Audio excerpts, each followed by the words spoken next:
Assalamu alaikum, урматтуу каналымдын көрүүчүлөрү. Бул жолу Карасканя менен жумушка чыктым.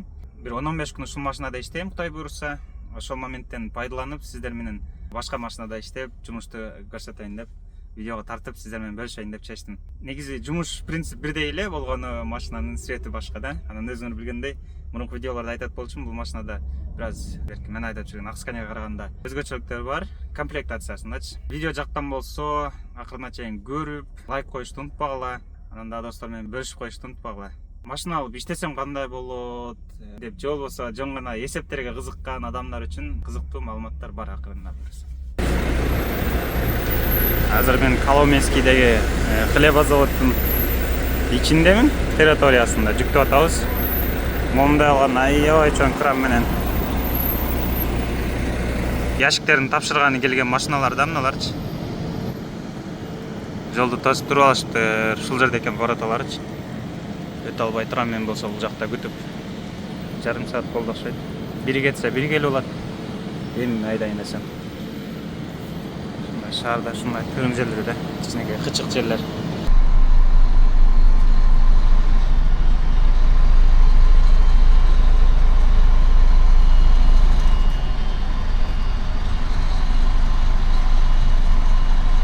Мына жакта мешокторду коюп салыптыр да, ошого кеңири алганга мүмкүнчүлүк жок экен.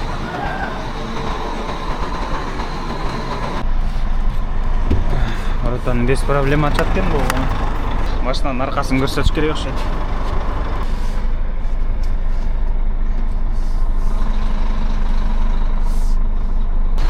Билбей калдым кайсыл жакка турушту делечи.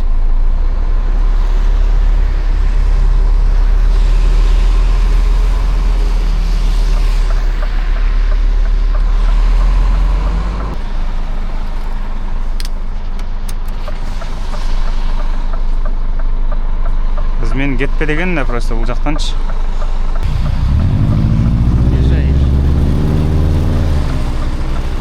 Сыртка чыгарат экен, бул жактан место табыш, короче, биздин проблема экен да. Страховка даяр болгонго чейин. Ошон үчүн шаарга киргенди каалабайм да менчи, шаарга киргенди. Шаарга кирдиң ушундай көйгөй да. Мындай болуп койсом болобу? Машиналар өтөт тура.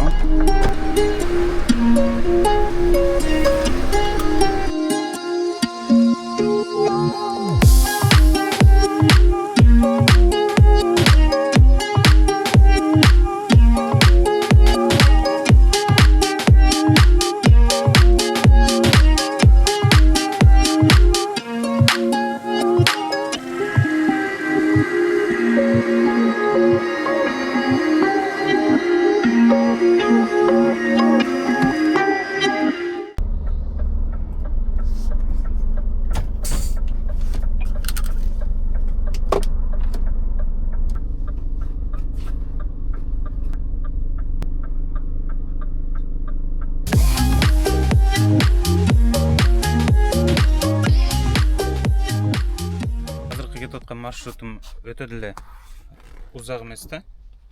200 километрдей эле бар. Бирок именно ушул Ленинградский шоссе дайыма эле пробка болот да.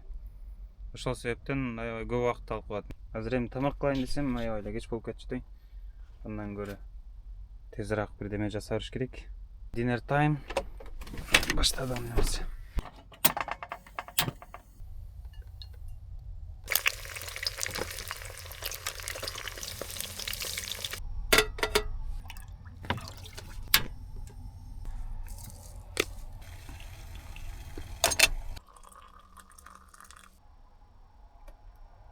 Менден башка дагы 3 машина жүктөлүптүр да. Көрөбүз эми ким биринчи барса, ошол биринчи очередь болот экен. Билбейм канчанчы болуп барам. Биринчи болуп калсам жакшы болот эле.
Достар үшін Тверге дагы жетип келип калдым.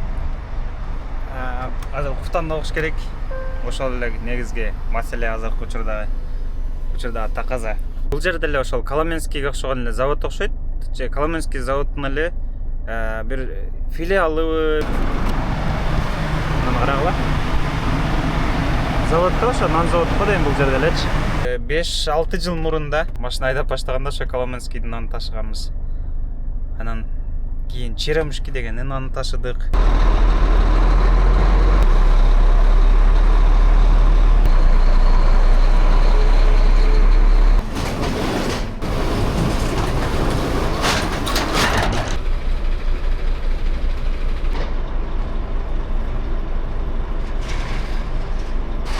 Негизи биринчи эле болуп келген болчу. Менчи тындасы менен киргенде эч кимсе жок болчу да. Анан азыр деле мен биринчимин деп кайра айтып аткам. Мына машинаны карасаң бир паста келип сайла калган. Үстү деле ачылган эмес, даяр эмес болчу. Мен кранны коюп даярдагыча үстүн ачып турайын деп үстүлөрүн ачып эми коюн десем, мында келип отур бир паста. Даярдыгы жок эле. Хитрыйлар бар экен, ошондойчу. Мындай билгенде сразу эле коюп салмак экен, даярдабай туруп эле. Азыр эми муну канча убакытта түшүрөт билбейм, жарым саат эле түшүрүп коебуз деп атат. Көрөбүз азыр.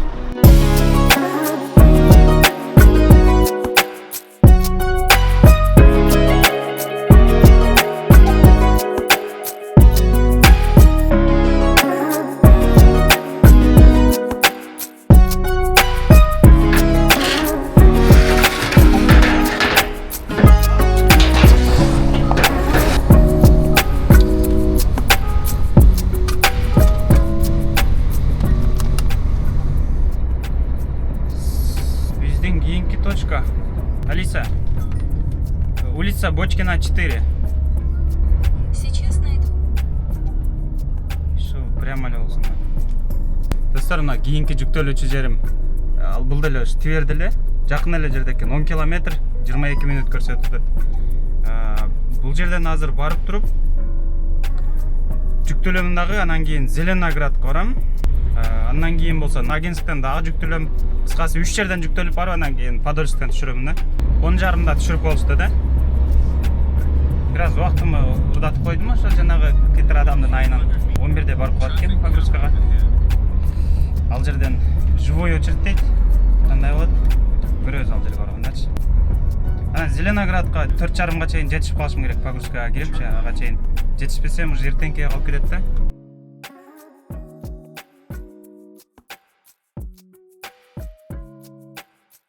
Новое здание экен да получается. Мындай коюп турайын машинаны. Аварийка жагып туруп элечи.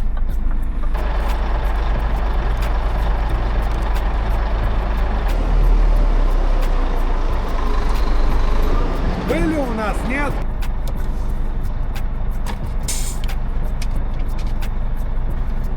Документтерди алып алып турайын.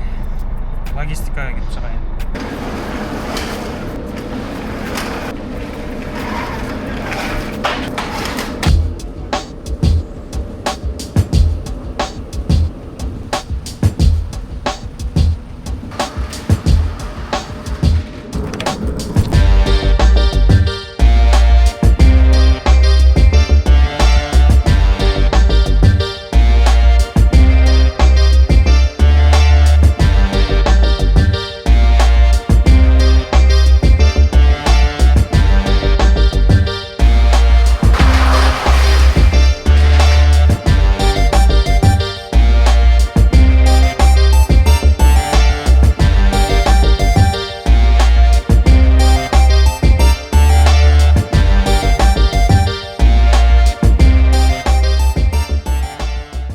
Экинчи точканы алган. Жүктөрүм. Жердин астын 1 метр деген болчу. Бирок жакшы тилекке жараша 1 метр эмес эле, ошонун жарымындай эле бар экен да. Ногинсктен дагы 1 метр деп атат, көрөбүз азырчы барганда. Эгер 1 метр болсо батпай кыйнайт анда.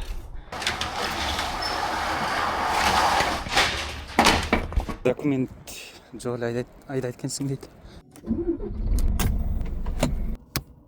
Алиса. Здравствуйте, человек. Как ваше настроение? кандай обновление деле кылган жокпуз дегендейчи. Обычно обновление кылыш керек болчу да мына жерде. Кандай эмес алат, короче. 200 рублей дейт го.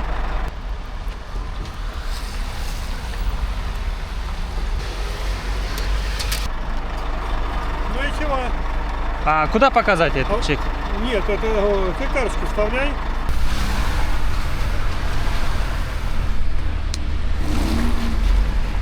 Мына кеңири албасаң, кеңири алдына эки сызыкты тебелеп өтүп атам.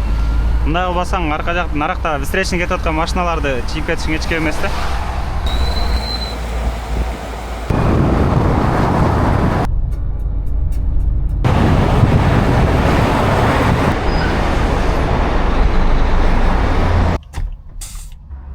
Достор, байкаганыңардай кече такыр тамак кылганга мүмкүнчүлүк болбоду. Азыр эми убакыт бар, кеңири. Баары бир азыр Ногинскке барган менен деле азыр жүктү түшүрүшпөйт. То есть жүктөшпөйт деген ал жерден догрузкада. Эртең менен саат 9-дан баштап иштешет экен, ошол себептен шашпай эле азыр мына энтузиастов шоссседеги пробкалар тараганга чейин тамак жасап алып туруп анан жанайын.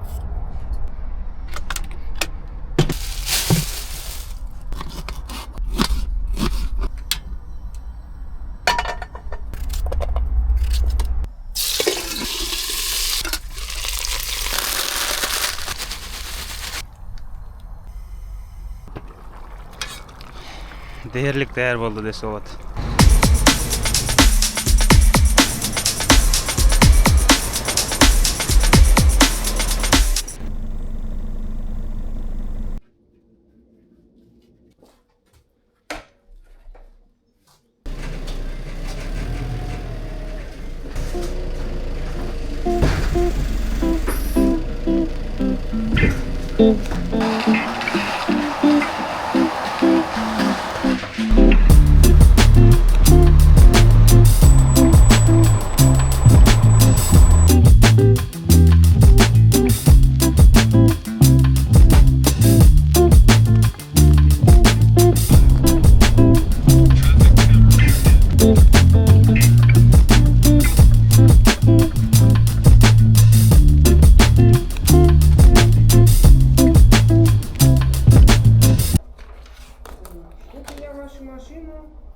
Заявки не вижу, молодой человек. В ГОСТ здесь находится, да? Что? В ГОСТ, это организация.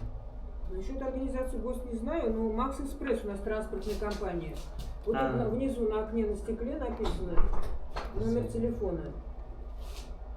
Вот это, да, Да, получается? да. Адрес у вас там Цементный 6, да? Да, цементный 6. Заявки нету, ваши логисты сочканули, как говорится.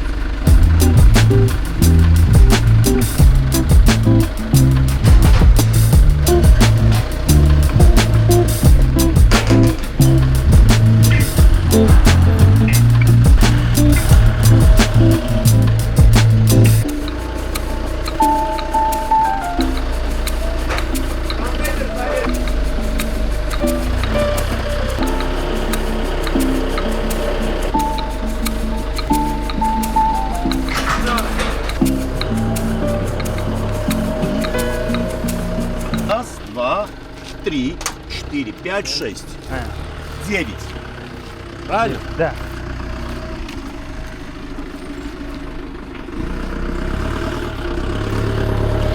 10, 11, 12, 13, 14, 15. И тут у нас 4, по-моему. Правильно, брат? Правильно. Раз, два, три, 4, И все, да? 19, брат.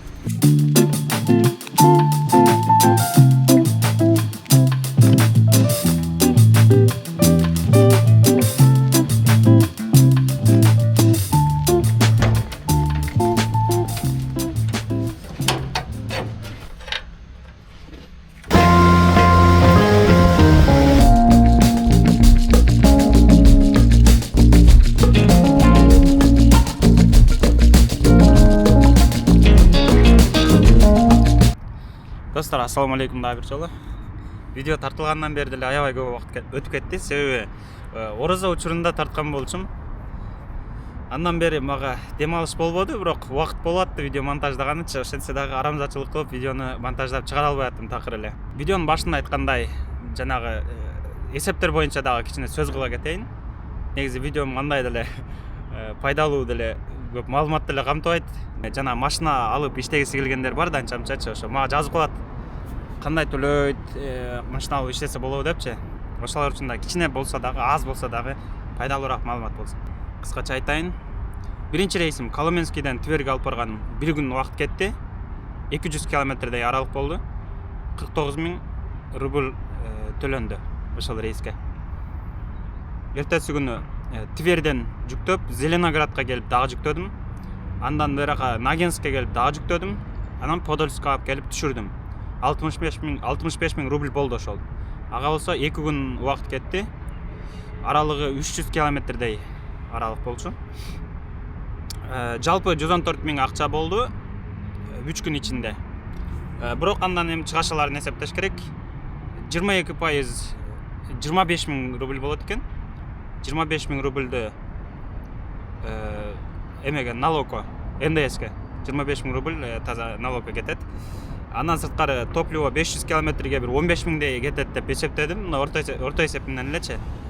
1000-не 300 кылып эсептегенде ошондой болду да. Ошондо топливо менен НДСти чыгарып салгандан кийин таза 74 000 калды. Бирок бул фактически мынча калды калбадыбы ал билбейм. Бул просто мындай эсептедим да мен орто эсеп менен. Балким андан азыраак калган болушу мүмкүн. Анан эми башка дагы чыгашалар бар да, мисалы үчүн ай сайын машинаны, ай сайын дедим го. Өзүнүн убактысы келет, ошондо баягы майларын алмаштырып, ТО кылып туруш керек. Ошондой чыгашалар дагы бар. Эми аларды да бөлүп эсептесең, резиналардыкын эсептесең мисалы үчүн анда дагы эле азайып кетет да, кирешечи. Бүгүн эртеңдерден дагы бир видео чыгат. Ушул рейстен кийин эле Эльбруска барган болчумун, Эльбрус тоосуна Тырнаабыз деген шаарга. Аны дагы видеого тарткан болчумун, аны дагы эми монтаждап чыгарам. Видеону көрүп жаккан болсо лайк баскыла достор, унутпагыла лайк басып коюшту. Комментарий жазып койгула.